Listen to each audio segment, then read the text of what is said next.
doing a bit of a different setup than I normally do. I'm hoping that this will be better. Where did chat go? I know, there it is. Okay, just making sure. But yeah, I got my book here. I'll be reading from an actual, like, physical book that I have. Because I do actually have The Hobbit. It is very nice. It's one of my favorite books. And I like it a lot. Should probably keyboard over even more. If I put like this, might be better. Dang, so that my model still moves while I'm reading and things. Hi, chicken. Yes, it's me. That's me. Yeah, I think I figured out a pretty good setup so that my camera can still see me, like, while I do stuff. Because I'm not gonna be super close the whole time like this. Because I gotta read the book. But yeah, we're gonna be continuing where we left off, which was a long time ago. But I think we'll be able to finish this book by the end of the year. We are where'd the bookmark go? Where did it go? It used to stick out. Oh, there it is. Yeah, we are on page 214 of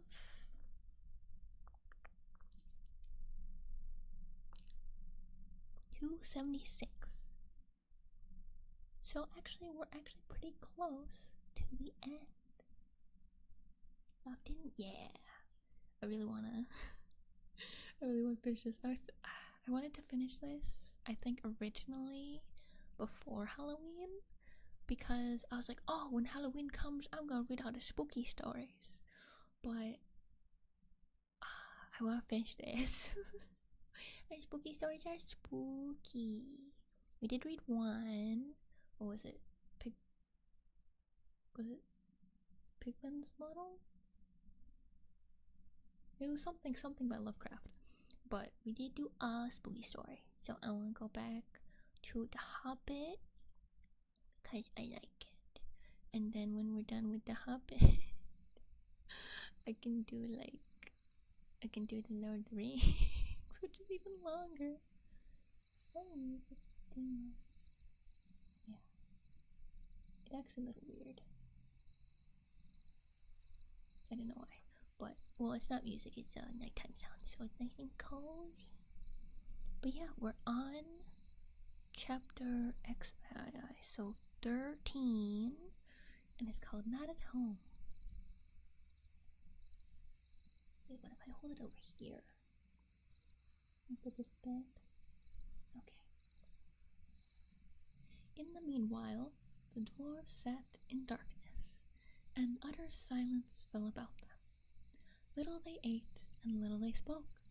They could not count the passing of time, and they scarcely dared to move, for the whisper of their voices echoed and rustled in the tunnel. If they dozed, they woke still, to darkness and to silence, going on unbroken. At last, after days and days of waiting, as it seemed, when they were becoming choked and dazed for want of air, they could bear it no longer. They would almost have welcomed sounds from below the dragon's return. In the silence they feared some cunning devilry of his, but they could not sit there forever. Thorn spoke. "Let us try the door," he said. "I must feel the wind on my face soon or die. I think I would rather be smashed by Smaug in the open than suffocate in here." So several of the dwarves got up and groped back to where the door had been, but they found that the upper end of the tunnel had been shattered and blocked with broken rock. Neither key nor the magic it had once obeyed would ever open the door again. "We are trapped," they groaned. This is the end. We shall die here. But somehow, just when the dwarves were most despairing, Bilbo felt a strange lightening of the heart, as if a heavy weight had gone from under his waistcoat. Come, come, he said. While there's life, there's hope. As my father used to say, the third time pays for all. I am going down the tunnel once again. I have been that way twice, when I know there was a dragon at the other end, so I will risk a third visit when I am no longer sure. Although the only way out is down, and I think this time you had better all come with me. In desperation they agreed, and Thorn was the first to go forward by Bilbo's side. Now do be careful, whispered the hobbit, and as quiet as you can be. There may be no Smaug at the bottom, but then again there may be. Don't let us take any unnecessary risks. Down, down they went. The dwarves could not, of course, compare with the hobbit in real stealth, and they made a deal of puffing and shuffling which echoes magnified alarmingly. But through every now and again, Bilbo, in fear, stopped and listened. Not a sound stirred below. Near the bottom, as well as he could judge, Bilbo slipped on his ring and went ahead. But he did not need it. The darkness was complete, and they were all invisible, ring or no ring. In fact, so black was it that the hobbit came to the opening unexpectedly, put his hand on air, stumbled forward, and rolled headlong into the hall. Hello, Hex. Welcome in. Hope you're having a good day today.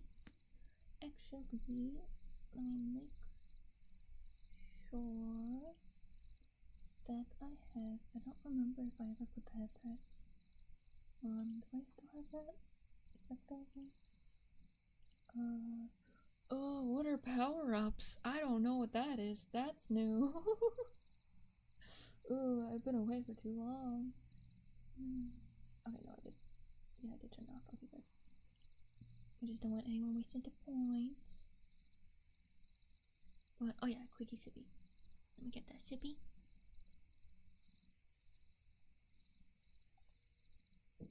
Gotta stay hydrated so I can keep breathing. Thank you. But, yes, I don't know what power-ups are. Message effects, Gigafy, and emote. On-screen celebration? What are those? But they look like they use bits. So there's... oh, wait, they combine bits and channel points? Oh... I am not familiar with this.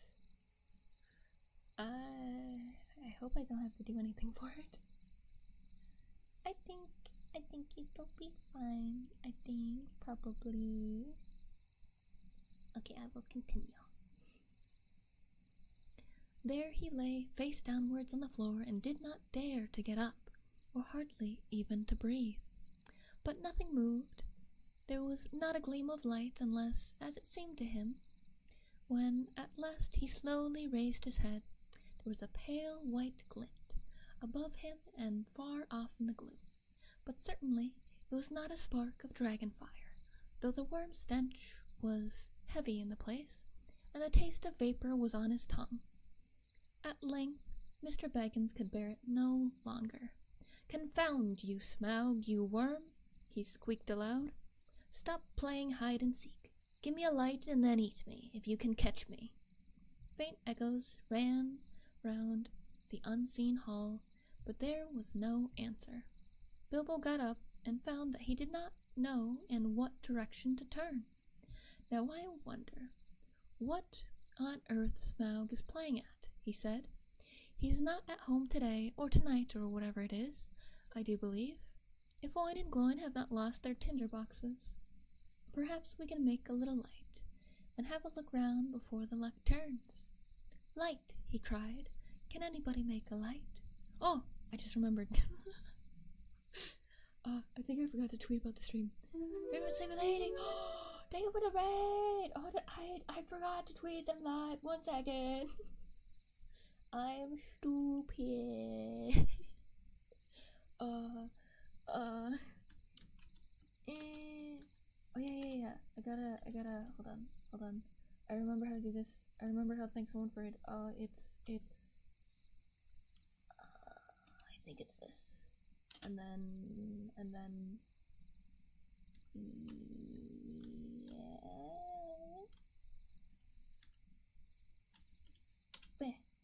I did it! Okay. And then, as we are reading more of the Hobbit. Yeah, that's good enough. That's good enough to read. But yeah, hello. Thank you for the raid. I hope you are well. Twitch has changed since I left. I'm not familiar with the new, what are they called again? Power ups. I don't know what that is. But hi. Give me the page back. There we go. Wait. Okay. There I was.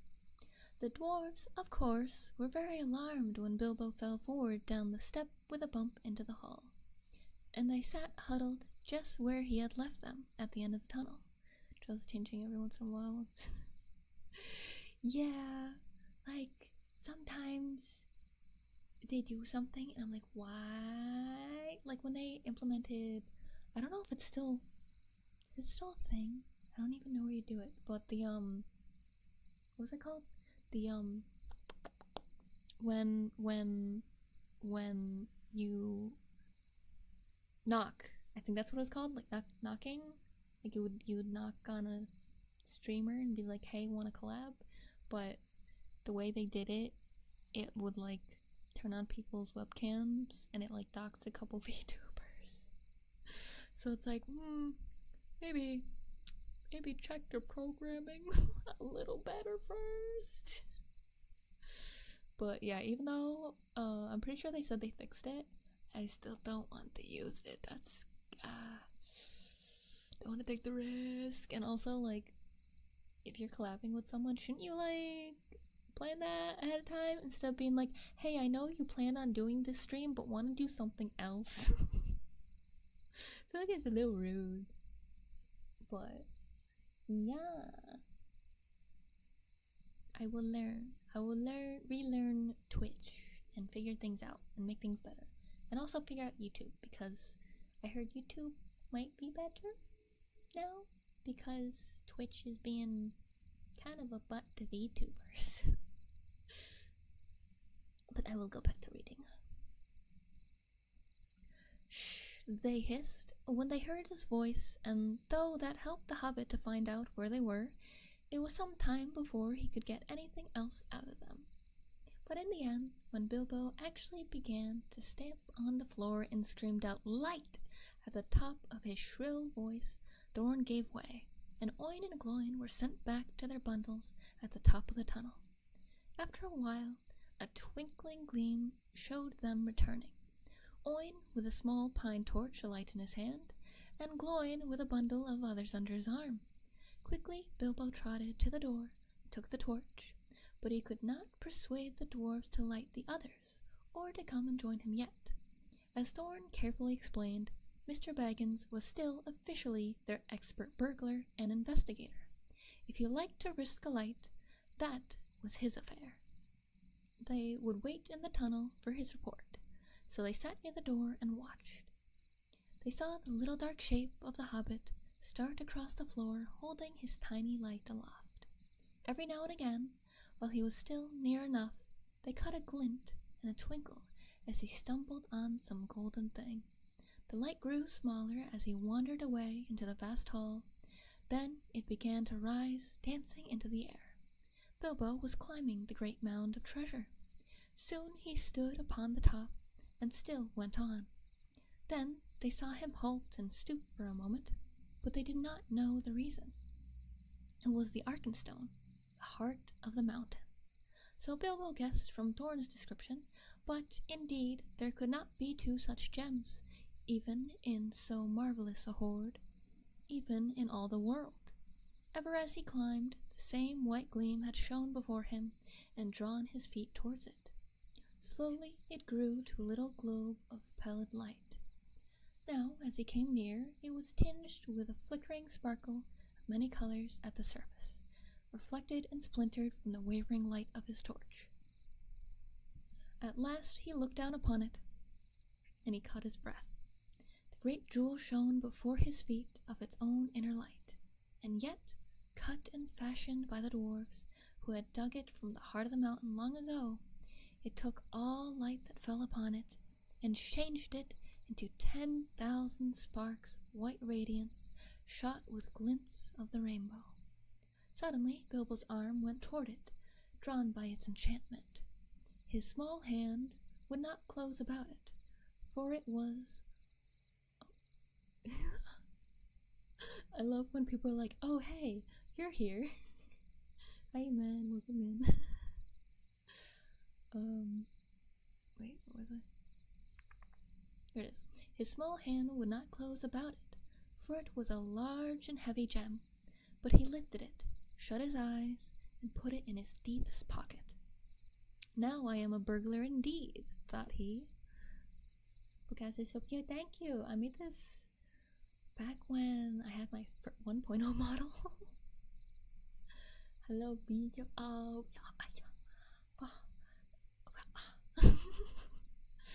hi. Was it? Oh yeah. Now I am a burglar indeed, thought he. But I suppose I must tell the dwarves about it sometime. They did say I could pick and choose my own share, and I think I would choose this if they took all the rest. All the same, he had an uncomfortable feeling about the picking and choosing had not really been meant to include this marvelous gem, and that trouble would yet come of it. How's everyone? I'm doing good. No problem. Today all I did was work on Drawtober stuff, more of outfits for me that I should probably post in a Discord. I'll actually do that right now. The ones that I finished. I did a witch outfit is for my secret channel. For those who are subscribed. I did my witch outfit and villainous outfit. I'll probably post the villainous outfit tomorrow. I'm still working on the night one. Did I finish the night one? Did I? Oh, I finished the night one too. I was working on the punk one, I think. Just got home and prepare for dinner and eat. Yeah! We have good rest. Okay, what was I? Okay.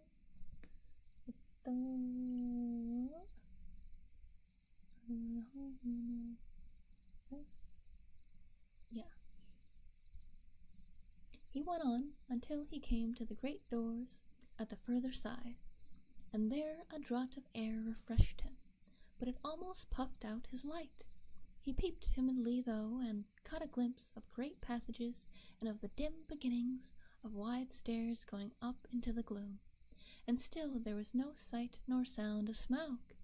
He was just going to turn and go back, when a black shape swooped at him and brushed his face.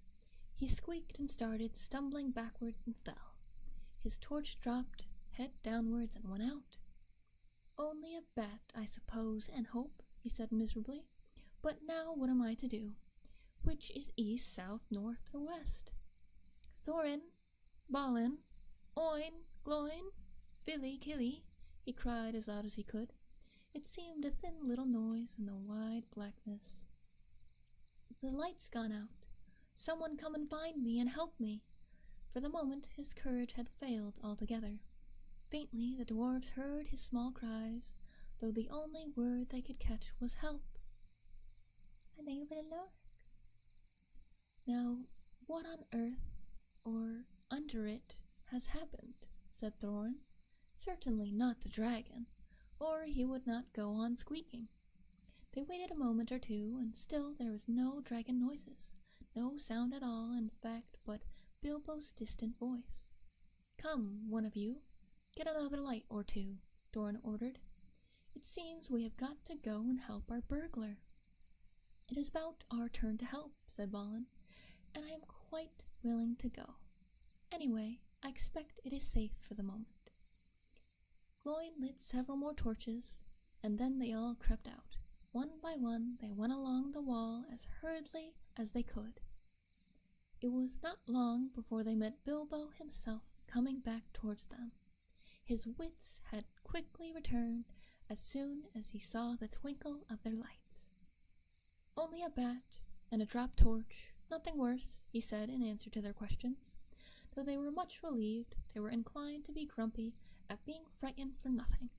But what they would have said if he had told them at that moment about the Arkenstone, I don't know. The mere fleeting glimpses of treasure which they had caught as they went along had rekindled all the fire of their dwarvish hearts. And when the heart of a dwarf, even the most respectable, is wakened by gold and by jewels, he grows suddenly bold, and he may become fierce. The dwarves indeed no longer needed any urging. All were now eager to explore the hall while they had the chance, and willing to believe that for the present Smaug was away from home. Each now gripped a lighted torch. As they gazed, first on one side and then on another, they forgot fear and even caution. They spoke aloud and cried out to one another. As they lifted old treasures from the mound or from the wall and held them in the light, caressing and fingering them, Billy and Killy were almost in merry mood, and finding still hanging there many golden harps strung with silver, they took them and struck them, and being magical, and also untouched by the dragon, who had small interest in music, they were still in tune. The dark hall was filled with a melody that had long been silent, but most of the dwarves were more practical. They gathered gems and stuffed their pockets, and let what they could not carry fall back through their fingers with a sigh. Doran was not least among these, but always he searched from side to side for something which he could not find. It was the Arkenstone. He spoke of it yet to no one. Now the dwarves took down mail and weapons from the walls and armed themselves. Royal indeed did Thorin look, clad in a coat of gold-plated rings, with a silver-hafted axe and a belt crusted with scarlet stones. "Mr. Baggins," he cried, "here is the first payment of your reward. Cast off your old coat and put on this." With that he put on Bilbo a small coat of mail, wrought for some young elf prince long ago. It was of silver steel, which the elves call mithril, and with it went a belt of pearls and crystals, a light helm of figured leather, strengthened beneath with hoops of steel, and studded about the brim with white gems, was set upon the hobbit's head. "I feel magnificent," he thought, "but I expect I look rather absurd." How they would laugh on the hill at home. Still, I wish there was a looking-glass handy. All the same, Mr. Baggins kept his head more clear of the bewitchment of the hoard than the dwarves did. Long before the dwarves were tired of examining the treasures, he became weary of it and sat on the floor, and he began to wonder nervously what the end of it all would be. "I would give a good many of these precious goblets," he thought, "for a drink of something cheering out of one of Bjorn's wooden bowls. Oh, hi, Ketchup, welcome in. Hope you are well. Where's I? Thorin," he cried aloud, "what next? We are armed, but what good does any armor even been before against Smaug the Dreadful? This treasure is not yet won back. We are not looking for gold yet, but for a way to escape, and we have tempted luck too long." "I'm good, just a bit sleepy. Oh, that's good. I hope hanging out is nice and cozy for you and helps you get to sleep, so that you can have a nice rest and sweet dreams." "You spoke the truth," answered Thorin, recovering his wits. "Let us go. I will guide you. Not in 1,000 years should I forget the ways of this place." Then he hailed the others, and they gathered together, and holding their torches above their heads they passed through the gaping doors, not without many a backward glance of longing. Their glittering mail that they covered again with their old cloaks and their bright helms, with their tattered hoods, and one by one they walked behind Thorin, a line of little lights in the darkness that halted often, listening in fear once more for any rumor of the dragon's coming. Thank you for the 15 months lock. Wow, that is a long time. Oh, that reminds me. We missed my 2-year anniversary.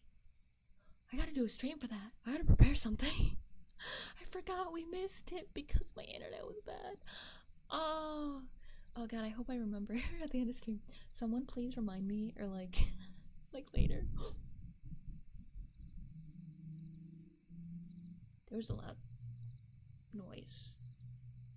I feel like that had to have picked up on the mic, because that scared me. Was that someone's exhaust?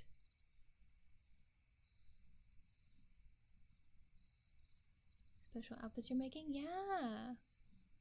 For Drawtober, I'm doing like outfits and stuff, just for fun. But some of those outfits I'm gonna do for like my model, like alternate model outfits. Oh yeah, I didn't do a proper debut for this outfit either. Okay, so we gotta do my 2-year anniversary celebration stream still. We gotta do this outfit celebration stream. We should probably combine those together. Did I miss anything else? I think that's it. I think that's it for now. I'll schedule those for next week. Oh, I forgot. I totally forgot. I was like, yes, finally, streaming again. Let's just go. And I forgot what he missed. Okay, I will continue though. Through all the old adornments, with long mouldered or destroyed, and though all were befouled and blasted with the comings and goings of the monster, Thorin knew every passage and every turn. They climbed long stairs and turned and went down wide, echoing ways, and turned again and climbed yet more stairs, and yet more stairs again. These were smooth, cut out of the living rock, broad and fair, and up the dwarves went, and they met no sign of any living thing, only furtive shadows that fled from the approach of their torches, fluttering in the draughts. The steps were not made all the same for hobbit legs, and Bilbo was just feeling that he could go on no longer, when suddenly the roof sprang high and far beyond the reach of their torchlight. A white glimmer could be seen coming through the opening far above, and the air smelt sweeter. Before them light came dimly through great doors, and hung twisted on their hinges and half burnt. "This is the great chamber of Thror," said Thorin, "the hall of feasting and of council. Not far off now is the front gate." They passed through the ruined chamber. Tables were rotting there, chairs and benches were lying there overturned, charring and decaying. Skulls and bones were upon the floor, among flagons and bowls and broken drinking horns and dust. As they came through yet more doors at the further end, a sound of water fell upon their ears. The grey light grew suddenly more full. "There is the birth of the running river," said Thorin. "From here it hastens to the gate. Let us follow it." Out of a dark opening in a wall of rock there issued a boiling water, and it flowed swirling in a narrow channel, carved and made straight and deep by the cunning of ancient hands. Below it ran a stone-paved road, wide enough for many men abreast. Swiftly along they ran, and wound a wide sweeping turn, and behold, before them stood the broad light of day. In front there rose a tall arch, still showing the fragments of old carven work within, worn and splintered and blackened though it was. A misty sun sent its pale light between the arms of the mountain, and beams of gold fell on the pavement at the threshold. A whirl of bats, frightened from slumber by their smoking torches, flurried above them as they sprang forward, their feet slithering on stones rubbed smooth and slimed by the passing of the dragon. Now before them the water fell noisily outward and foamed down towards the valley. They flung their pale torches to the ground and stood gazing out with dazzled eyes. They were come to the front gate and were looking out upon Dale. "Well," said Bilbo, "I never expected to be looking out of this door, and I never expected to be so pleased to see the sun again, and to feel the wind on my face. But ow, this wind is cold." It was.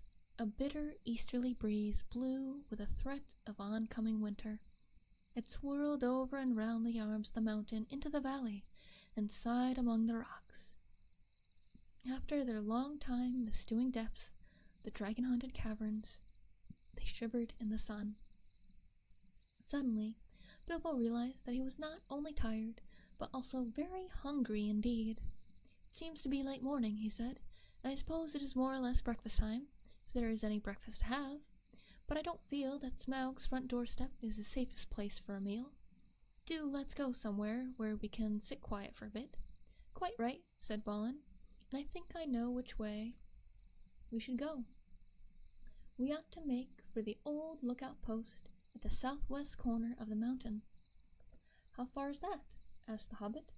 5 hours' march, I should think. Will be rough going. The road from the gate along the left edge of the stream seems all broken up.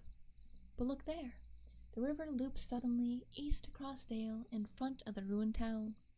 At that point there was once a bridge, leading to steep stairs that climbed up the right bank, and so to a road running towards Riven Hill. There is, or was, a path that left the road and climbed up to the post. A hard climb, too, even if the old steps are still there. "Dear me," grumbled the hobbit, "more walking and more climbing without breakfast. I wonder how many breakfasts and other meals we have missed inside that nasty, clockless, timeless hole." As a matter of fact, 2 nights and the day between had gone by, and not altogether without food, since the dragon smashed the magic door, but Bilbo had quite lost count, and it might have been 1 night or a week of nights for all he could tell. "Come, come," said Thorin, laughing. His spirits had begun to rise again, and he rattled the precious stones in his pockets. "Don't call my place a nasty hole. You wait till it has been cleaned and redecorated." "That won't be till Smaug's dead," said Bilbo glumly. "In the meanwhile, where is he? I would give a good breakfast to know. I hope he is not up the mountain looking down at us." That idea disturbed the dwarves mightily, and they quickly decided that Bilbo and Balin were right. "We must move away from here," said Dori. There was no path. So on they trudged among the stones on the left side of the river, and the emptiness and desolation soon sobered even Thorin again. Oh no, did it disconnect? Cause oh no, the bit rate. Hold on, let me make sure everything's still connected properly. No, that's over here. Why do you say that you're not getting internet from it? Hold on. Is it still on? It's still on. Settings.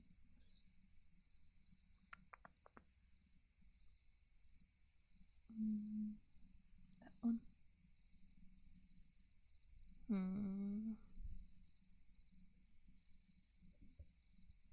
Let me refresh. Because the bitrate went unstable, so I don't know if that's... Oh, no. It's back to normal. Okay, yeah, so it did restart. Okay, I think there's a hiccup with my data, but it has kept us going so far. So hopefully that's the only hiccup that it has. Yeah, because I saw Katarino go offline for a second.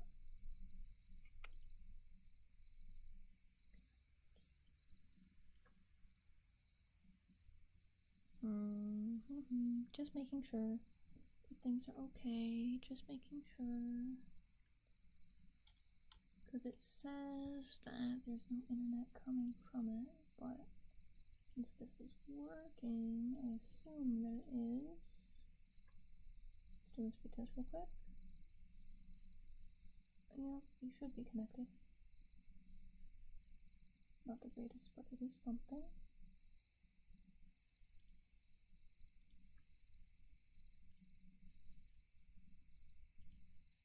Okay, that should be working. Should be. Let me move this. Ooh, not that, not that. Put it back. Put it back. No. Okay. I grabbed too low. Okay, there we go. So I can keep an eye on it. Sorry about that. Okay, where were we? I think we just started this page. Under the rocky wall, to the right there was no path, so on they trudged among the stones on the left side of the river, and the emptiness and desolation soon sobered even Thorn again. The bridge that Balin had spoken of they found long fallen, and okay, I thought I saw something happen. Long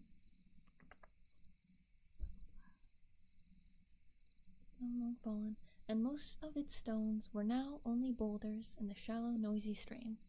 But they forded the water without much difficulty, and found the ancient steps, and climbed the high bank. After going a short way, they struck the old road, and before long came to a deep dell sheltered among the rocks. There they rested for a while, and had such a breakfast as they could, chiefly cram and water. If you want to know what cram is, I can only say that I don't know the recipe, but it is biscuitish, keeps good indefinitely, and supposed to be sustaining, and is certainly not entertaining, being in fact very uninteresting except as a chewing exercise. It was made by the Lakemen for long journeys. And after they went on again, and now the road struck westwards and left the river, and the great shoulder of the south-pointing mountain spur drawn even nearer. At length they reached the hill path. It scrambled steeply up, and they plodded slowly one behind the other, till at last in the late afternoon they came to the top of the ridge and saw the wintry sun going downwards to the west. Here they found a flat place without a wall on three sides, and backed to the north but a rocky face in which there was an opening like a door. From that door there was wide view east and south and west. Here, said Balin, in the old days we used always to keep watchmen, and that door behind leads into a rocky-hewn chamber that was made here as a guard-room. There were several places like it round the mountain, but there seemed small need for watching in the days of our prosperity, and the guards were made over-comfortable. Perhaps otherwise we might have had longer warnings of the coming of the dragon, and things might have been different. Still, here we can now lie hid and sheltered for a while, and can see much without being seen. Not much use if we have been seen coming here, said Dorry, who was always looking up towards the mountain's peak, as if he expected to see Smaugs perched there like a bird on a steeple. We must take our chance of that, said Thorin. We can go no further today. Hear, hear, cried Bilbo, and flung himself on the ground. In the rock chamber there would have been room for 100, and there was a small chamber further in, more removed from the cold outside. It was quite deserted. Not even wild animals seemed to have used it in all the days of Smaug's dominion. There they lay their burdens, and some threw themselves down at once and slept. But the others sat near the outer door and discussed their plans. In all their talking, they came perpetually back to one thing. Where was Smaug? They looked west, and there was nothing, and east there was nothing, and in the south there was no sign of the dragon, but there was a gathering of very many birds. At that they gazed and wondered, but they were no nearer understanding it when the first cold stars came out.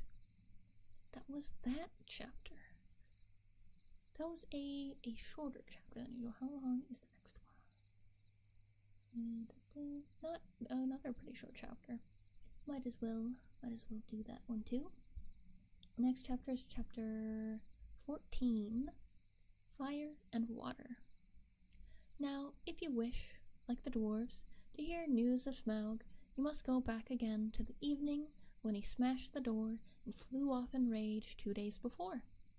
The men of the lake town Esgaroth were mostly indoors, for the breeze was from the black east and chill, but a few were walking on the quays and watching, as they were fond of doing. The stars shine out from the smooth patches of the lake as they opened in the sky. From their town, the lonely mountain was mostly screened by the low hills at the far end of the lake, through a gap in which the running river came down from the north. Only its high peak could they see in clear weather, and they looked seldom at it, for it was ominous and drear even in the light of morning. Now it was lost and gone, blotted in the dark. Suddenly it flickered back to view. A brief glow touched it and faded. "Look," said one, "the lights again. Last night the watchman saw them start and fade from midnight until dawn. Something is happening up there. Perhaps the king of the mountain is forging gold," said another. "It is long since he went north. It is time the songs began to prove themselves again." "Which king?" said another with a grim voice.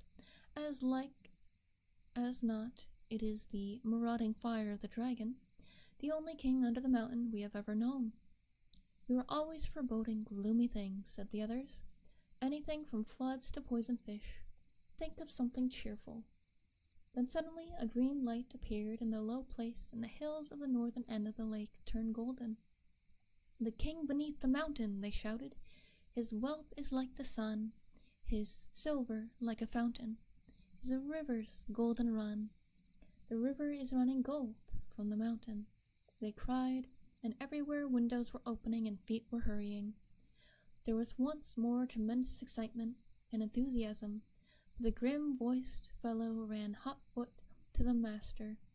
"The dragon is coming, or I am a fool," he cried. "Cut the bridges! To arms! To arms!" Then warning trumpets were suddenly sounded, and echoed along the rocky shores.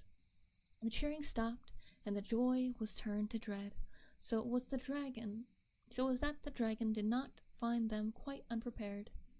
Before long, so great was his speed, they could see him as a spark of fire rushing toward them and growing ever huger and more bright.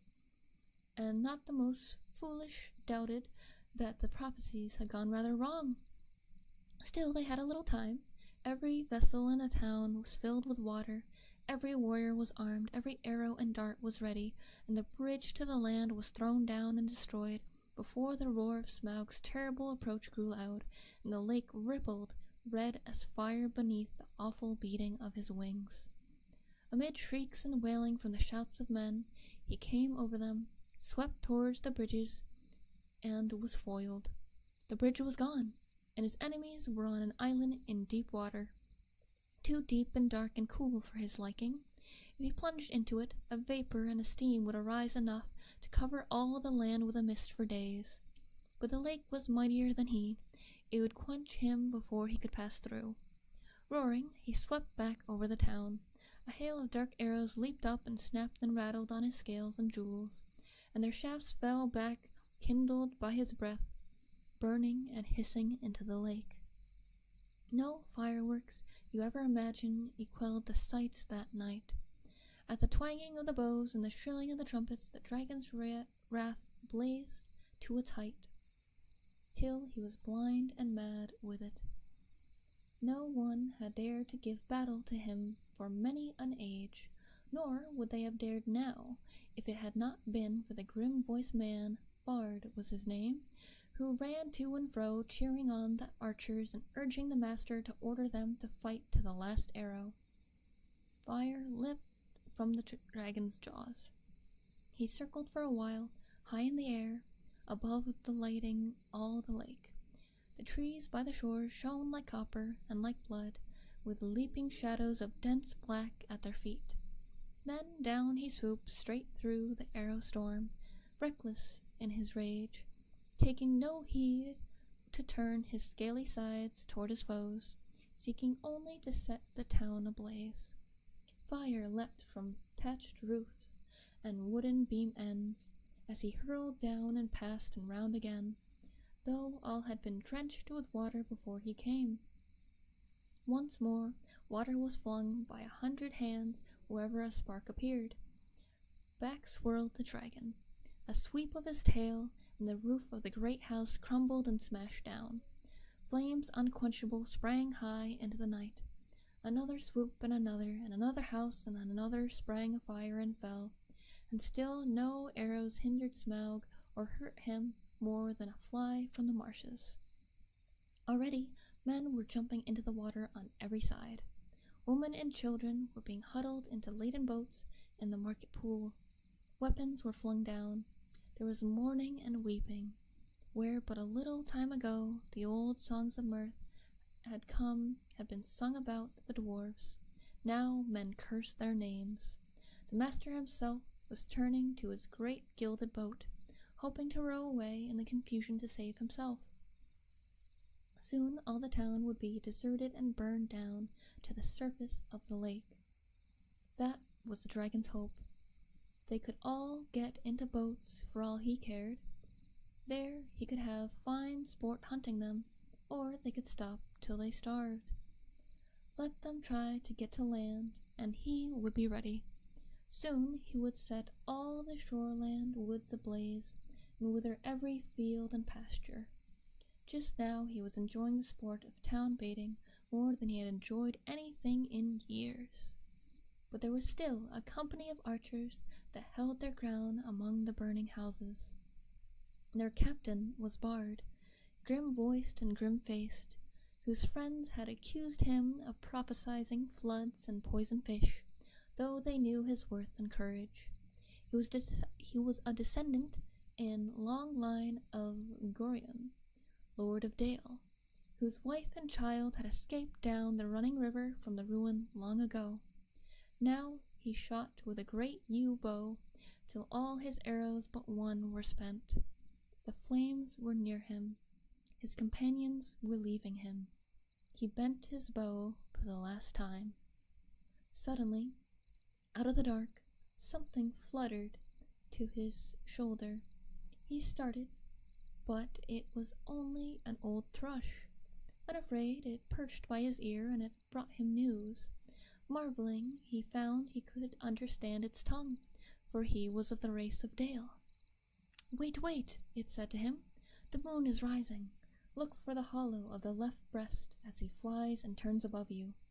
And while Bard paused in wonder, it told him of tidings up in the mountain, and of all that it had heard. The Bard drew his bow string to his ear. The dragon was circling back, flying low, and as he came the moon rose above the eastern shore and silvered his great wings. "Arrow," said the boatman, "Black Arrow, I have saved you to the last. You have never failed me, and always I have recovered you. I had you from my father, and he from of old. If ever you come from the forges of the true king under the mountain, go now and speed well." The dragon swooped once more lower than ever, and as he turned and dived towards his belly glittered white, with sparkling fires of gems in the moon. But not in one place. The great bow twanged. The black arrow sped straight from the string, straight from the hollow by the left breast, where the foreleg was flung wide. In it smote and vanished, barb, shaft, and feather, so fierce was its flight.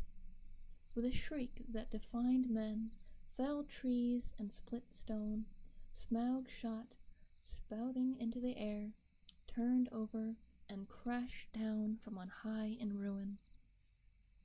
Full on the town he fell. His last throws splintered it up to sparks and glades. The lake roared in. A vast steam leaped up, white in the sudden dark under the moon. There was a hiss, a gushing whirl, and then silence. And that was the end of Smaug and Esgaroth, but not of Bard. The waxing moon rose higher and higher, and the wind grew loud and cold. It twisted the white fog into bending pillars and hurrying clouds, and drove it off to the west, to scatter its tattered shreds over the marshes before Mirkwood. Then the many boats could be seen dotted dark on the surface of the lake, and down the wind came the voices of the people of Esgaroth, lamenting their lost town and goods and ruined houses. But they had really much to be thankful for, and they thought of it, though it could hardly be expected that they should just then. 3/4 of the people of the town had at least escaped alive. Their woods and fields and pastures and cattle and most of their boats remained undamaged, and the dragon was dead. What that meant they had not yet realized. They gathered in mournful crowds upon the western shores, shivering in the cold wind, and their first complaints and anger were against the master who had left the town so soon, while some were still willing to defend it. He may have a good head for business, especially his own business, some murmured, but he is no good when anything serious happens. And they praised the courage of Bard and his last mighty shot. If only he had not been killed, they all said, we would make him a king, Bard the dragon shooter of the line of Gyrowin. Alas, that he is lost. And in the very midst of their talk a tall figure stepped from the shadows. He was drenched with water, his black hair hung wet over his face and shoulders, and a fierce light was in his eyes. Bard is not lost, he cried. He dived from Esgaroth when the enemy was slain. I am Bard of the line of Gyrowin. I am the slayer of the dragon. King Bard, they shouted, but the master ground his chattering teeth. Gyrowin was lord of Dale, not king of Esgaroth, he said. In the lake town we have always elected masters from among the old and wise, and have not endured the rule of mere fighting men. Let King Bard go back to his own kingdom. Dale is now freed by his valor, and nothing hinders his return, and any that wish can go with him, if they prefer the cold stones under the shadow of the mountain to the green shores of the lake. The wise will stay here and hope to rebuild our town and enjoy again in time its peace and riches. We will have King Bard, the people near at hand shouted in reply. We have had enough of the old men and the money counters. And people further off took up the cry. Up the bowmen and down the money bags, till the clamor echoed along the shore. I am the last man to undervalue Bard the bowman, said the master wearily, for Bard now stood close beside him. He has tonight earned an eminent place in the roll of the benefactors of our town, and he is worthy of many imperishable songs. But why, O people? And here the master rose to his feet and spoke very loud and clear. Why do I get all your blame? For what fault am I to be disposed? Who aroused the dragon from his slumber, I might ask? Who obtained of us rich gifts and ample help, and led us to believe that old songs could come true? Who played on our soft hearts and our pleasant fancies? What sort of gold have they sent down the river to reward us? Dragon fire and ruin. From whom should we claim the recompense of our damage and aid for our widows and orphans? Widows, not windows. And orphans. As you see, the master had not got his position for nothing. The result of his words was that for the moment the people quite forgot their idea of a new king, and turned their angry thoughts towards Thorin and his company. Wild and bitter words were shouted from many sides, and some of those who had been sung the old songs loudest were now heard as loudly crying that the dwarfs had stirred the dragons up again against them deliberately. "Fools," said Bard, "why waste words and wrath on those unhappy creatures? Doubtless they perished first in fire before Smaug came to us." Then, even as he was speaking, the thought came into his heart of the fabled treasure of the mountain lying without guard or owner, and he fell suddenly silent. He thought of the master's words and of dales rebuilt and filled with golden bells, if he could but find the men. At length he spoke again. "This is no time for angry words, master, or for considering weighty plans of change. There is work to do. I serve you still, though after a while I may think again of your words and go north with any that will follow me." Then he strode off to help in the ordering of the camps and in the care of the sick and the wounded. But the master scowled at his back as he went, and remained sitting on the ground. He thought much, but said little, unless it was to call loudly for men to bring him fire and food. Now everywhere Bard went, he found talk running like fire among the people concerning the vast treasure that was now unguarded. Men spoke of the recompense for all of their harm that they would soon get from it, and wealth over and to spare, with which to buy rich things from the south, and it cheered them greatly in their plight. Did I have us stream that? Yeah, see you later, Hex. Thank you for popping by. Hope you have a good, I assume, night. That was as well, for the night was bitter and miserable. Shelters could be contrived for few. The master had one, and there was little food, even the master went short. Many took ill of wet and cold and sorrow that night, and afterwards died, who had escaped uninjured from the ruin of the town, and in the days that followed there was much sickness and great hunger. Meanwhile, Bard took the lead, and ordered things as he wished, though always in the master's name, and he had a hard task to govern the people and direct the preparations for their protection and housing. Probably most of them would have perished in the winter, and now hurried after autumn, if help had not been to hand. But help came swiftly, for Bard at once had speedy messengers sent up the river to the forest to ask the aid of the king of the elves of the wood, and these messengers had found a host already on the move, although it was then and only the third day after the fall of Smaug. The elven king had received news from his own messengers and from the birds that loved his folk, and already knew much of what happened. Very great indeed was the commotion among all things with wings that dwelt on the borders of the desolation of the dragon. The air was filled with circling flocks, and their swift flying messengers flew here and there across the sky. Above the borders of the forest there was whistling, crying, and piping. Far over Mirkwood tidings spread, "Smaug is dead." Leaves rustled and startled ears were lifted. Even before the elven king rode forth, the news had passed west, right to the pine woods of the Misty Mountains. Bjorn had heard it in his wooden house, and the goblins were at council in their caves. "That will be the last we hear of Thorn Oakenshield, I fear," said the king. "He would have done better to have remained my guest. It is an ill wind all the same," he added, "that blows no one any good." For he too had not forgotten the length of the wealth of Thor. So it was the bard's messengers found him now marching with many spearmen and bowmen, and crows were gathered thick above him, for they thought that war was awaking again, such as had not been in those parts for a long age. But the king, when he received the prayers of Bard, had pity, for he was the lord of a good and kindly people. So turning his march, which had at first been direct towards the mountain, he hastened now down the river to the long lake.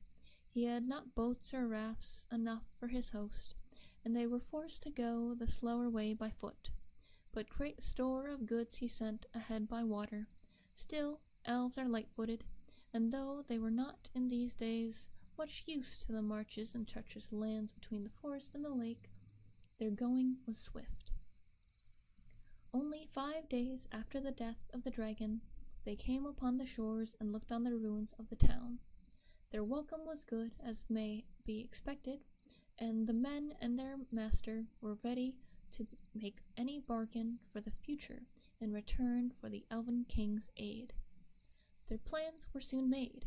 With the woman and the children, the old and the unfit, the master remained behind, and with him were some men of crafts and many skilled elves, and they bruised themselves felling trees and collecting the timber sent down from the forest.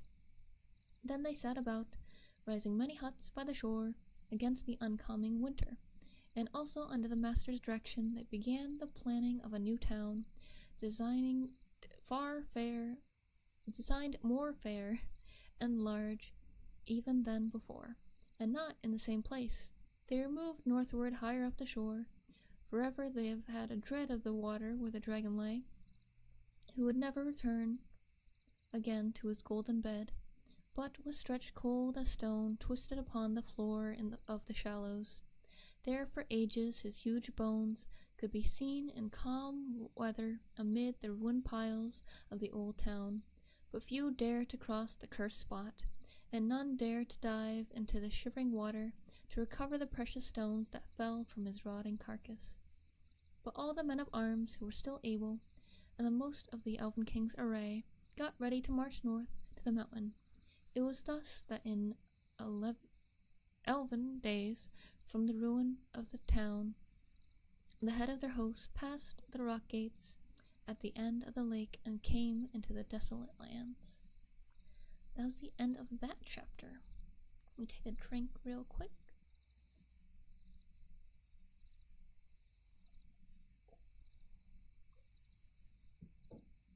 Wow, 2 chapters in just 1 hour. We will be moving on to chapter 15. Let's see how long this one is. My voice is getting a little rusty. Another one that's not too long.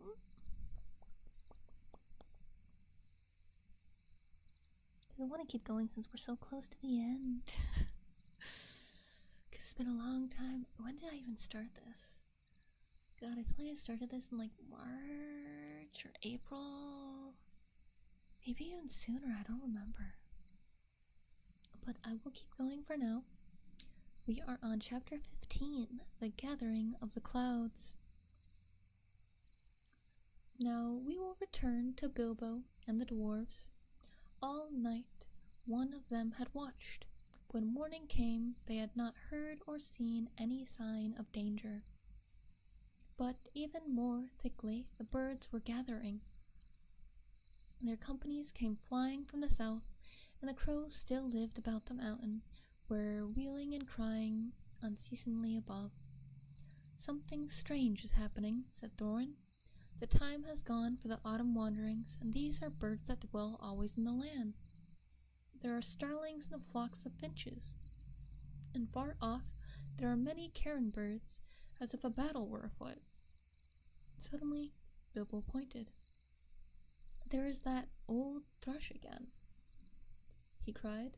"He seems to have escaped when Smaug smashed the mountainside, but I don't suppose the snails have." Sure enough, the old thrush was there, and as Bilbo pointed, he flew towards them and perched on a stone near by. Then he fluttered his wings and sang, and he cocked his head on one side as if to listen, and again he sang, and again he listened. "I believe he's trying to tell us something," said Balin, "but I cannot follow the speech of such birds. It is very quick and difficult. Can you make it out, Baggins?" "Not very well," said Bilbo. As a matter of fact, he could make nothing of it at all. "But the old fellow seems very excited." "I only wish he was a raven," said Balin. "I thought you didn't like them. You seemed very shy of them when we came this way before." "Those were crows, and nasty, suspicious-looking creatures at that, and rude as well. You must have heard the ugly names they were calling after us. But the ravens are different. There used to be great friendship between them and the people of Thror, and they often brought us secret news, and were rewarded with such bright things as they coveted to hide in their dwellings. They lived many a year, and their memories are long, and they hand on their wisdom to their children. I knew many among the ravens of the rocks when I was a dwarf lad, This very height was once named Ravenhill, because there was a wise and famous pair, old Kark and his wife, that lived here above the grand chamber. But I don't suppose that any of the ancient breed linger here now. No sooner had he finished speaking than the old thrush gave a loud call and immediately flew away. We may not understand him, but the old bird understands us, I am sure, said Balin. Keep watch now and see what happens. Before long there was a fluttering of wings, and came back the thrush, and with him came a mere decrepit old bird. He was getting blind, he could hardly fly, and the top of his head was bald. He was an aged raven of great size. He alighted stiffly to the ground before them, slowly flapping his wings, and bobbed towards Thorin. "O Thorin, son of Thrain, and Balin, son of Fundin," he croaked, and Bilbo could understand what he said, for he used ordinary language and not bird speech. "I am Rock, son of Kark. Kark is dead, but he was well known to you once. It is 100 years and 53 since I came out of the egg, but I do not forget what my father told me. Now I am the chief of the great ravens of the mountain. We are few, but we remembered still the king that was of old. Most of my people are abroad, for there are great tidings in the south. Some are tidings of joy to you, and some you will not think so good. Behold, the birds are gathered back again, to the mountain and to dale from south and east and west, for word has gone out that Smaug is dead." "Dead? Dead?" shouted the dwarfs. "Dead! Then we have been in needless fear, and the treasure is ours." They all sprang up and began to caper about for joy. "Yes, dead," said Roke. "The thrush, may his feathers never fall, saw him die, and we may trust his words. He saw him fall in battle with the man of Esgaroth, the 3rd night back from now at the rising of the moon." It was soon time before Thorin could bring the dwarfs to be silent and listen to the raven's news. At length, when he had told all the tale of the battle, he went on. "So much for joy, Thorin Oakenshield.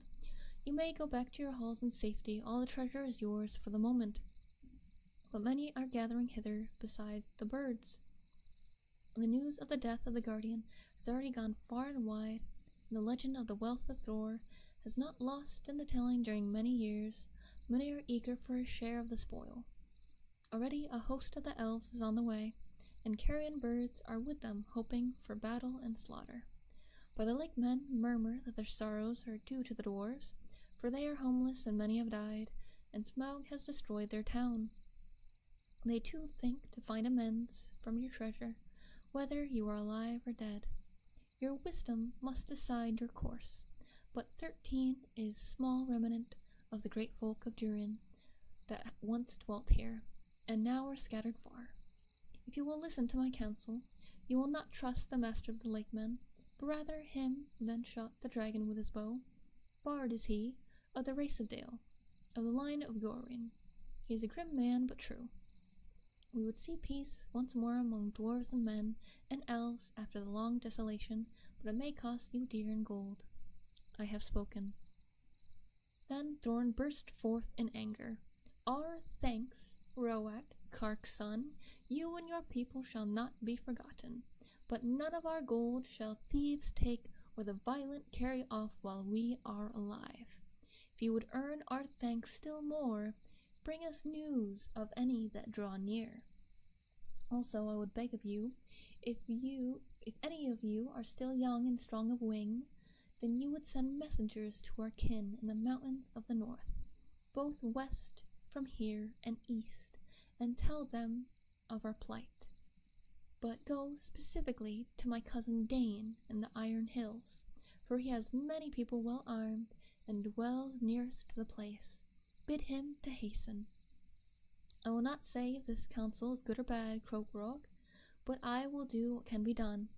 Then off he slowly flew. "Back to the mountain," cried Thorin. "We have little time to lose." "And little food to use," cried Bilbo, always practical on such points.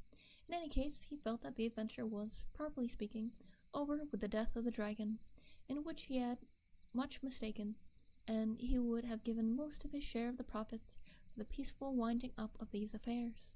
"Back to the mountain," he cried the dwarves, as if they had not heard him. so back he had to go with them. As you have heard some of the events already, you will see that the dwarves still had some days before them. They explored the caverns once more and found, as they expected, that only the front gate remained open. All the other gates, except, of course, the small secret door, had long ago been broken and blocked by Smaug, and no sign of them remained. So now they began to labor hard in fortifying the main entrance, and in making a new path that led from it. Tools were to be found in plenty that the miners and quarriers and builders of old had used, and at such work the dwarves were still very skilled. As they worked, the ravens brought them constant tidings. In this way they learned that the Elven King had turned aside to the lake, and they still had a breathing space.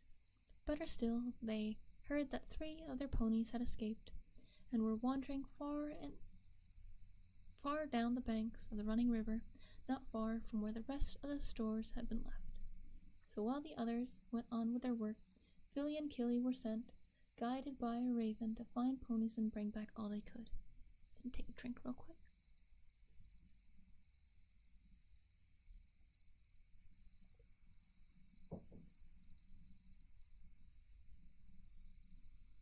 They were 4 days gone, and by the time they knew that they joined armies of the Lakemen and the Elves were hurrying towards the mountain.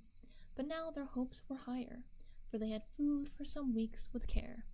Chiefly cram, of course, and they were very tired of it, but cram is much better than nothing, and already the gate was blocked with a wall, and squared stones lay dry, but very thick and high across the opening. There were holes in the wall through which they could see or shoot, but no entrance. They climbed in or out with ladders and hauled stuff up with ropes. For the issuing of the stream, they had contrived a small low arch under the new wall, but near the entrance they had so altered the narrow bed the wide pool stretched from the mountain wall to the head of the fall over which the stream went towards Dale. Approach to the gate was now only passable without swimming along a narrow ledge of the cliff to the right as one looked outwards from the wall. The ponies they had brought only to the head of the steps above the old bridge, and unloading them there had bidden them return to their masters and sent them back riderless to the south.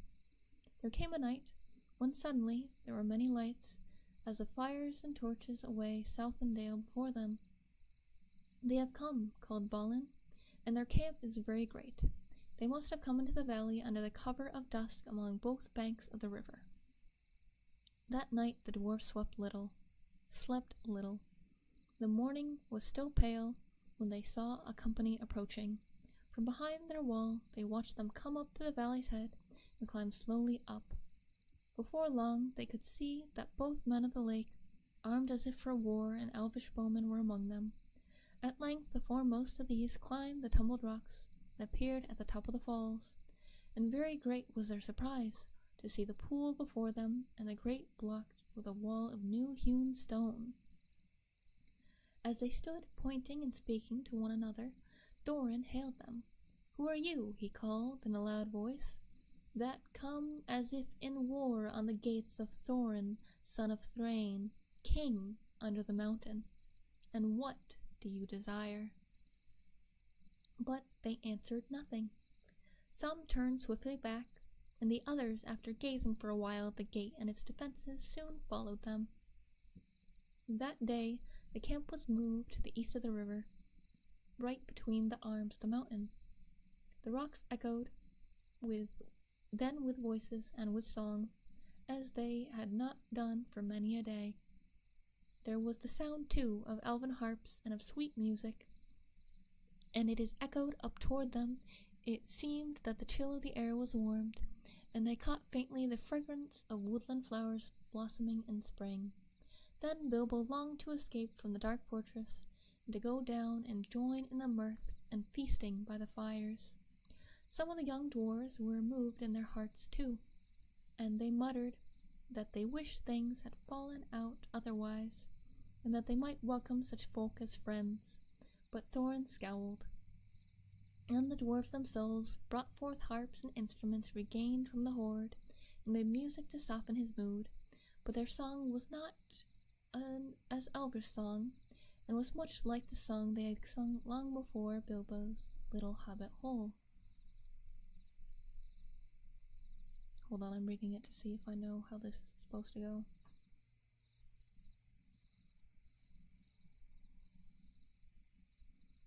Okay, yeah. I know how this is supposed to go.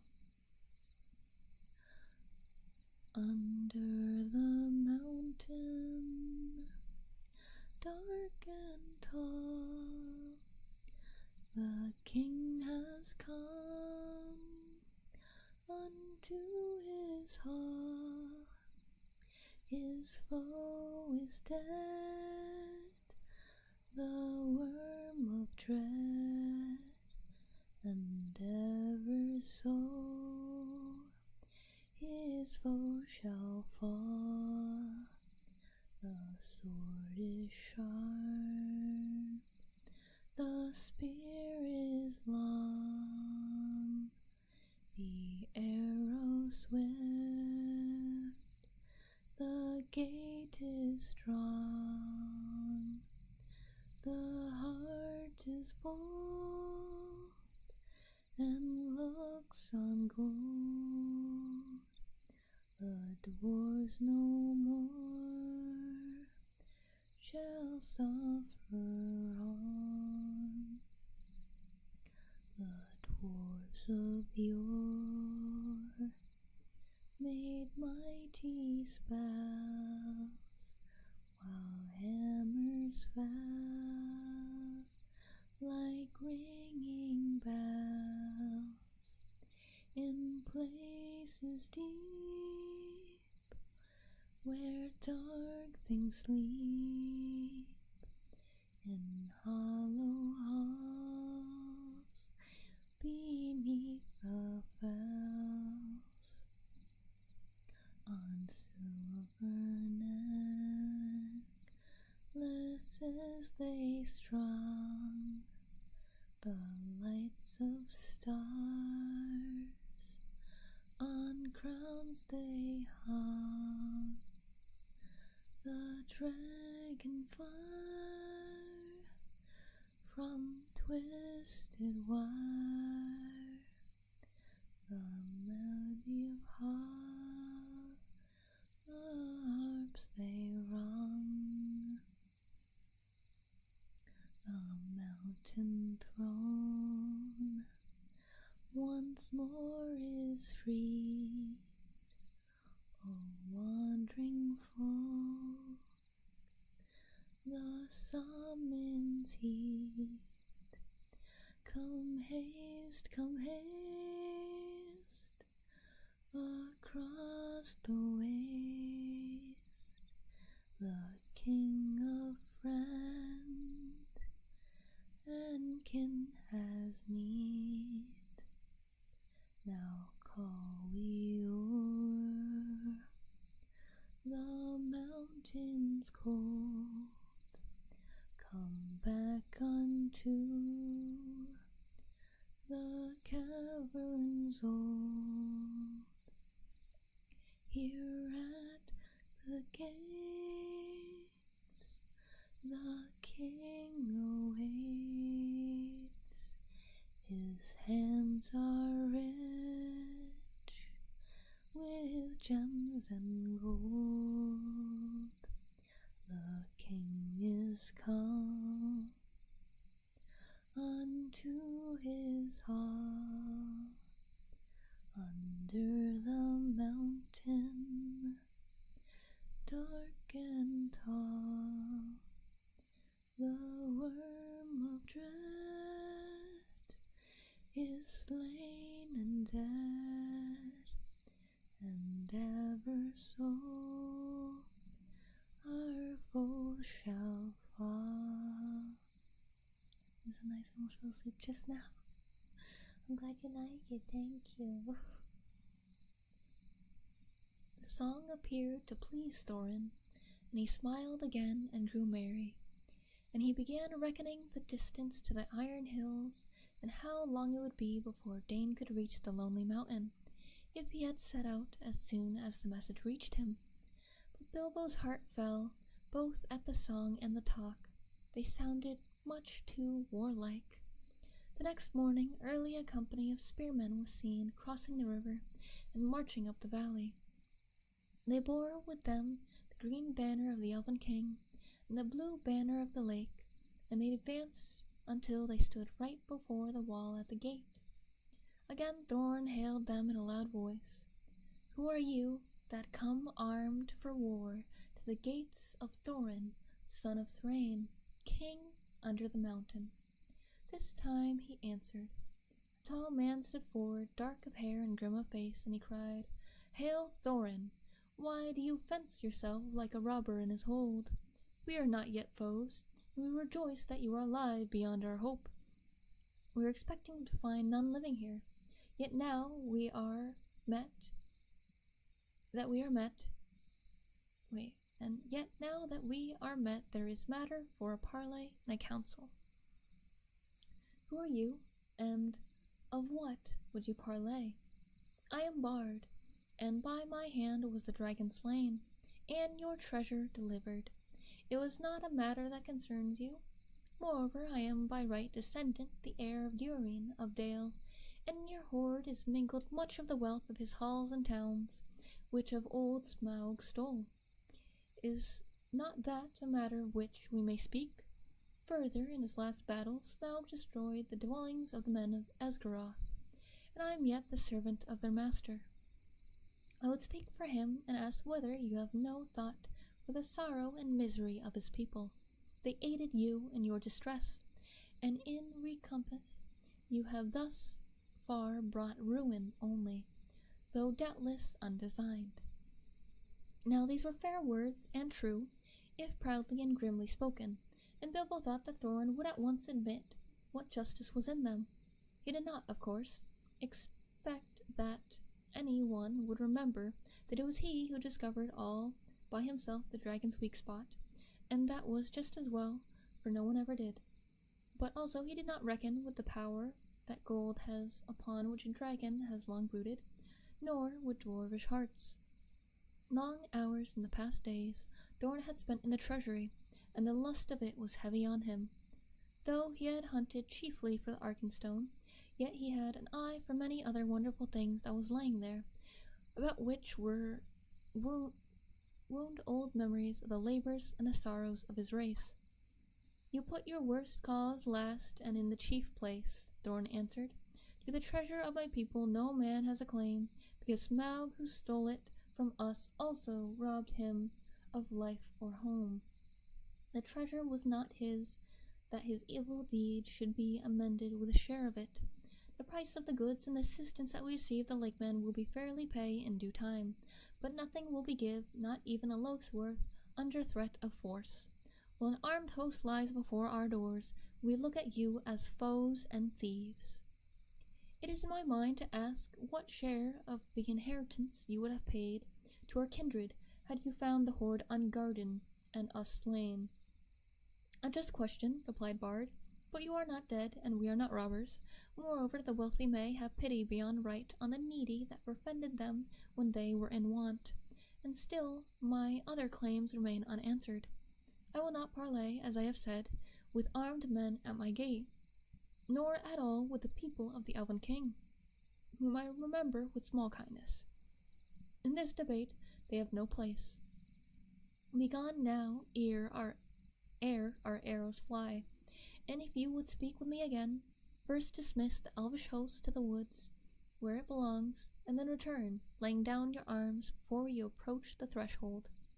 The Elven King is my friend, and he has secured the people of the lake in their need, though they had no claim but friendship on him," answered Bard. We will give you time to repent your words. Gather your wisdom ere we return." Then he departed and went back to the camp. Ere many hours were past, and banner-bearers returned, and trumpeters stood forth and blew a blast. "In the name of Esgaroth and the forest," one cried, "we speak until Thorin, Thrain's son, Oakenshield, calling himself the king under the mountain, and we bid him consider well the claims that have been urged, and be declared our foe.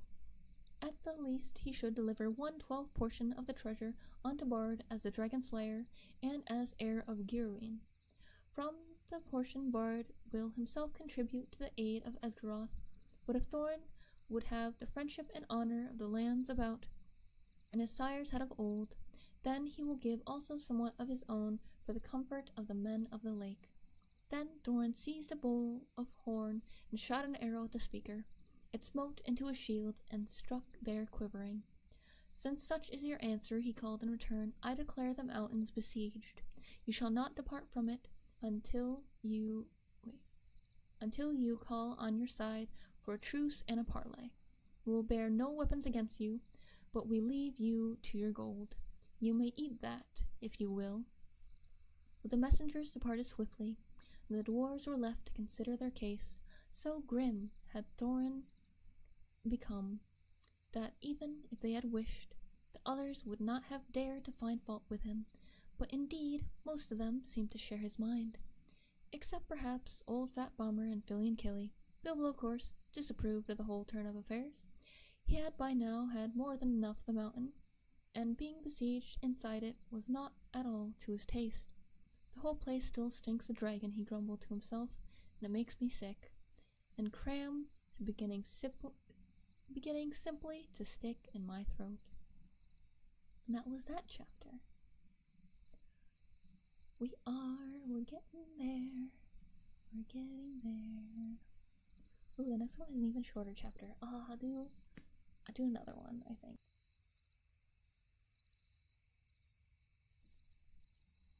Okay, I think everyone's thing is still working right. So then we are moving on to chapter 16. The Thief in the Night. Yes, it did take me a second to figure out Roman numerals. Now the days passed slowly and wearily. Many of the dwarves spent their time piling and ordering the treasure, and now Thorin spoke of the Arkenstone of Thrain, and bade them eagerly to look for it in every corner. For the Arkenstone of my father, he said, is worth more than a river of gold in itself, and to me it is beyond price.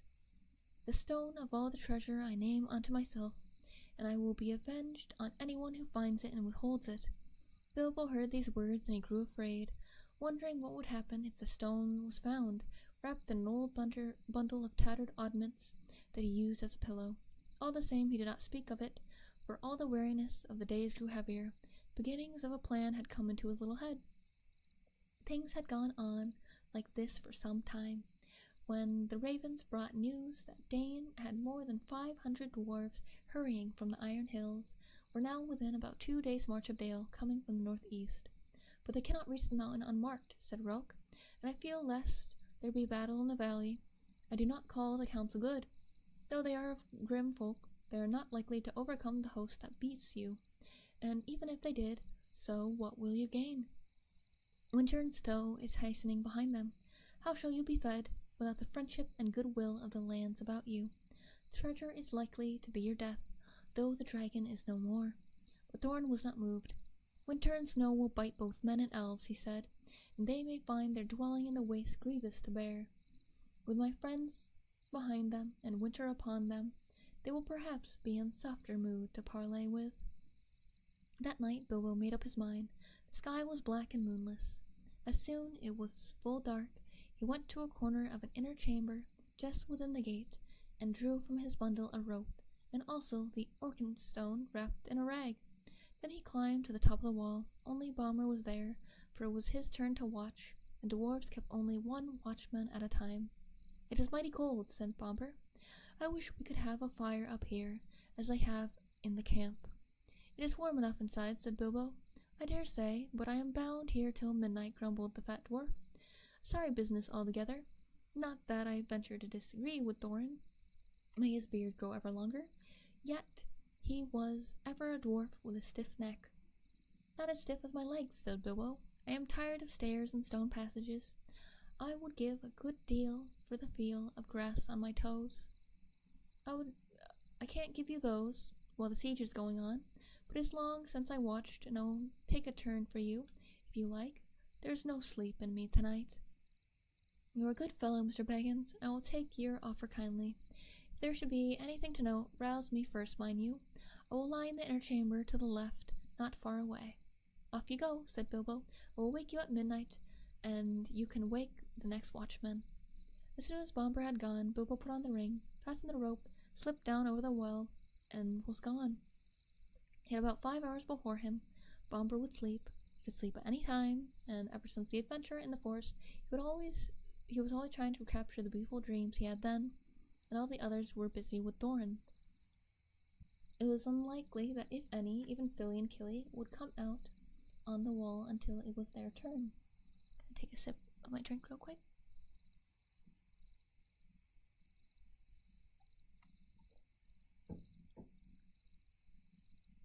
It was very dark. The road, after a while, when he left the newly made path and climbed down towards the lower course of the stream, was strange to him. At last he came to the bend where he crossed the water, and he was to make for the camp as he wished. The bed of the stream was there, shallow but already broad, and fording it in the dark was not easy for the little hobbit. He was nearly across when he missed his footing on a round stone and fell into the cold water with a splash. He had barely scrambled out on the far bank, shivering and sputtering, when up came elves in the gloom with bright lanterns in search for the cause of the noise. "That was no fish," one said. "There is a spy about. Hide your lights. They will help him more than us, and if it is that queer little creature that is said to be their servant." "Servant indeed," snorted Bilbo. And in the middle of his snort he sneezed loudly, and the elves immediately gathered toward the sound. "Let's have a light," he said. "I am here if you want me." He slipped off his ring and popped from behind a rock. They seized him quickly in spite of their surprise. "Who are you? Are you the dwarf's hobbit? What are you doing? How did you get as far past our sentinels?" they asked one after another. "I am Bilbo Baggins," he answered, "companion of Thorin, if you want to know.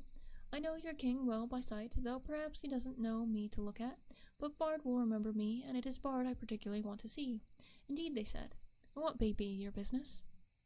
"Whatever it is, it's my own, my good elves, but if you wish ever to get back to your own woods from the cold, cheerless place," he answered, shivering, "you will take me along to a fire where I can dry, and then you will let me speak to your chiefs as quick as may be.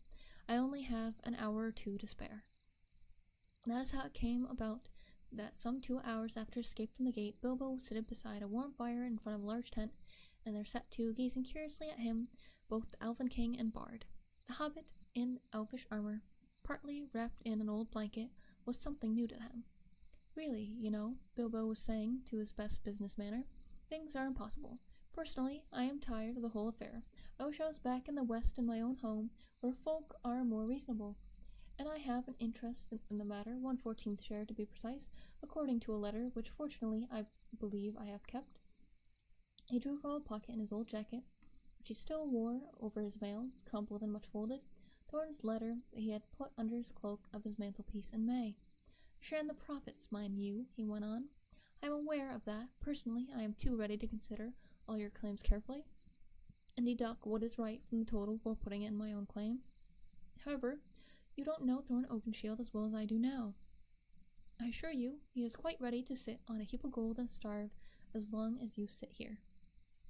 "Well, let him," said Bard. "Such a fool deserves to starve." "Quite so," said Bilbo. "I see your point of view. At the same time, winter is coming on fast. Before long you will be having snow and what not, and supplies will be difficult, even for elves, I imagine. Also, there will be other difficulties. You have not heard of Dane and the dwarves of the Iron Hills?" "We have, a long time ago, but what has that got to do with us?" asked the king. "I thought as much. I say I have some information that you have not. Dane, I may tell you, is now less than 2 days' march off, and has at least 500 grim dwarves with him. A good many of them have had experience in the dreadful dwarf and goblin wars, in which you have no doubt heard. When they arrive, there may be serious trouble." "Why do you tell us this? Are you betraying your friends? Or are you threatening us?" said Bard grimly. "My dear Bard," squeaked Bilbo, "don't be so hasty. I never met such suspicious folk. I am merely trying to avoid trouble for all concerned. Now I will make you an offer." "Let us hear it," they said. "You may see it," he said. "It is this." He drew forth the Arkenstone and threw away the wrapping. The Elven King himself, whose eyes were used to things of wonder and beauty, stood up in amazement. Even Bard gazed marveling at it in silence. It was as if a globe had been filled with moonlight and hung before them in a net woven of the glint of frosty stars. This is the Arkenstone of Thrain, said Bilbo, the heart of the mountain. It is also the heart of Thorin. He values it above a river of gold. I give it to you. I will aid you in your bargaining. Then Bilbo, not without a shudder, not without a glance of longing, handed the marvelous stone to Bard, and he held it in his hand as though dazed. "And how's it yours to give?" he asked at last with an effort. "Oh, well," said the hobbit uncomfortably, "it isn't exactly, but, well, I am willing to let it stand against all my claim. Don't you know, I may be a burglar, or so they say. Personally, I never really felt like one, but I am an honest one, I hope, more or less. Anyway, I'm going back now, and the dwarves can do what they like to me. I hope you will find it useful." The Elven King looked at Bilbo with a new wonder. "Bilbo Baggins," he said, "you are more worthy to wear the armor of Elf Princess than many that have looked more comely in it. But I wonder if Thorin Oakenshield will see it so. I have more knowledge of dwarves in general than you have, perhaps. I advise you to remain with us, and here you shall be honored and thrice welcome." "Thank you very much, I am sure," said Bilbo with a bow, "but I don't think I ought to leave my friends like this, after all we've gone through together. And I promised to wake old Bomber at midnight too. Really, I must be going, and quickly." Nothing they could say would stop him, so an escort was provided for him, and as he went both the king and bard saluted him with honor. As they passed through the camp, an old man wrapped in a dark cloak rose from a tent door where he was sitting and came towards them. "Well done, Mr. Baggins," he said, clapping Bilbo on the back. "There's always more about you than anyone expects." It was Gandalf. For the first time for many a day, Bilbo was really delighted. But there was no time for all the questions that he immediately wished to ask. "All in good time," said Gandalf. "Things are drawing towards the end now, unless I am mistaken. There's an unpleasant time just in front of you, but keep your heart up. You may come through all right. There's news brewing that even the ravens have not heard. Good night." Puzzled but cheered, Bilbo hurried on. He was guided to the safe ford and set across dry, and then he said farewell to the elves and climbed carefully back towards the gate. Great weariness began to climb over him, but it was well before midnight when he climbed up the rope again. It was still where he had left it. He untied it and hid it, and then he sat down on the wall and wondered anxiously what would happen next. At midnight he woke up Bummer, and then in turn rolled himself up in his corner, without listening to the old dwarf's thanks, which he felt he had hardly earned. He was soon fast asleep, forgetting all his worries till the morning. As a matter of fact, he was dreaming of eggs and bacon. And that was the end of that chapter.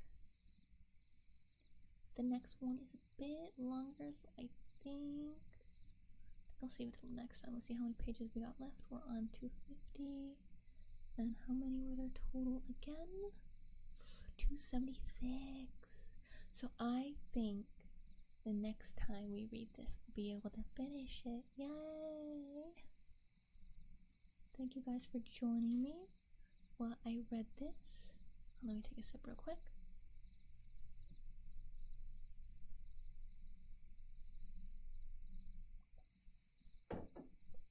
Okay.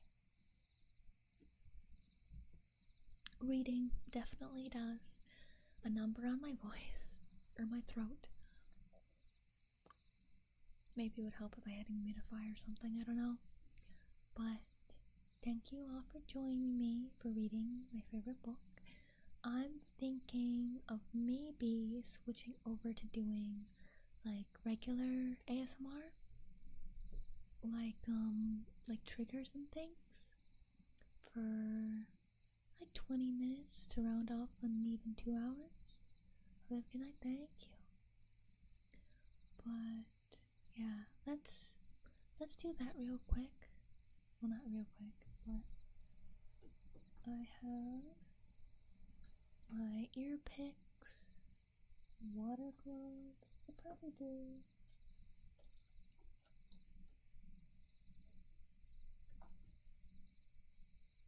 I can probably do the ear picks, but I should change the title of the stream and put away my book since we aren't reading anymore.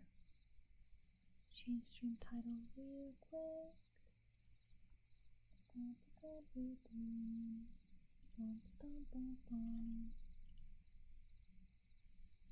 I want to get the fancy. Oh, wait, I'm streaming on YouTube? Oh, I forgot I had restream. See, I don't know if anybody was there. No! No! Hold on, now I gotta fix things there. No! I forgot. Ugh. Troubles. Where? No! How do I do? Hold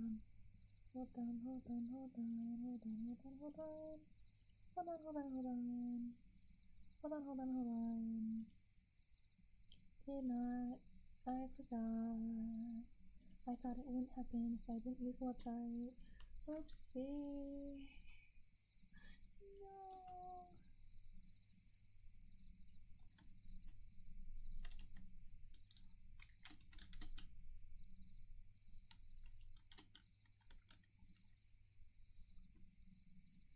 Okay. I'll pretend that I totally knew that was happening this whole time. Whoopsie. I would have prepared a thumbnail and stuff if I noticed. Will you read next? I'll be finishing up this book next time I schedule one of these streams. But for now,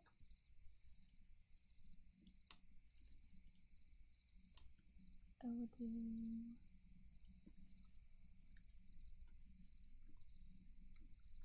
change the title of the stream to Whispers and Ear Cleaning. I'm so sorry to anyone who's watching on YouTube. I didn't mean to. I didn't know that it was still set like that. I am sorry. I am sorry. I didn't mean it.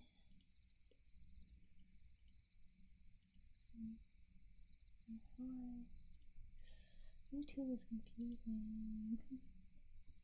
Oh wait, yeah. So over there. Okay. And there we go. Now I see it. Okay. So I'm saying what book you would read next. Oh,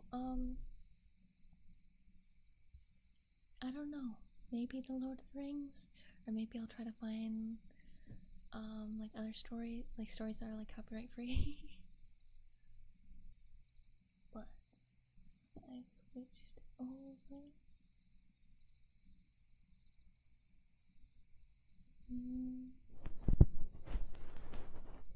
Here we go.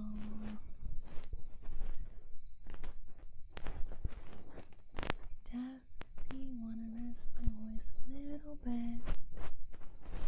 So that's what I wanted to do. A trigger like this. Since it's something I can do without talking too much.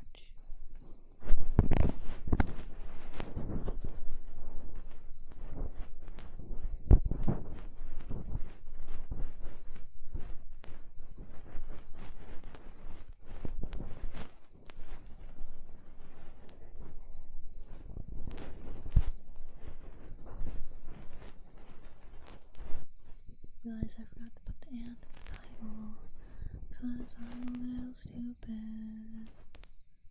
Put the and sign. There we go.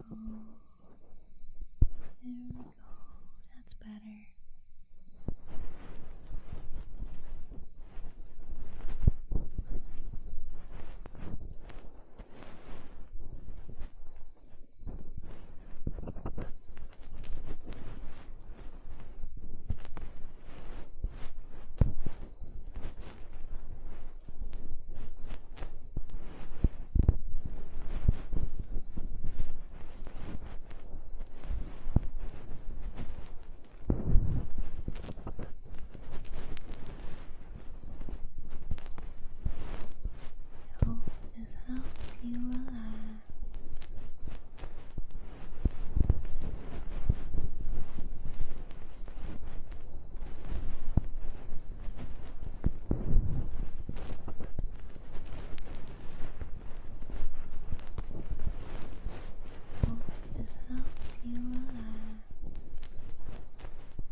so you don't hear my PC fan. Maybe. I don't have very much space to do that. I'm not sure if it would pick it up, actually. Since it's not to be right now, so you don't hear my PC fan. Maybe. I don't have very much space to do that. I'm not sure if it would pick it up, actually. Since it's not to be right now, so you don't hear my PC fan. Maybe. I don't have very much space to do that. I'm not sure if it would pick it up, actually. Since it's not to be right now, so you don't hear my PC fan. But I don't know if it's just Maybe. of the I don't have of very my much space hands to do that. like that. So you can actually hear that. I'm not sure if it would pick it up, actually. Since it's not to be right now, so you don't hear my PC fan. But I don't know if it's just Maybe. of the I don't have of very my much space. hands like that. So you can actually hear that. I'm not sure if it would pick it up, actually. Since it's not to be right now, so you don't hear my PC fan. But I don't know if it's just Maybe. of the I don't have I don't know very what that much means. space. Like that. Because both parts of the mic are picking up my voice. Right now, so you don't hear my PC fan. Does the heartbeat work linear? Because both parts of the mic are picking up my voice.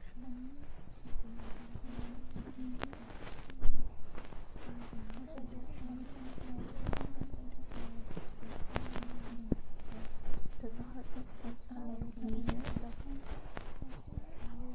Because both parts of the mic are picking up my voice.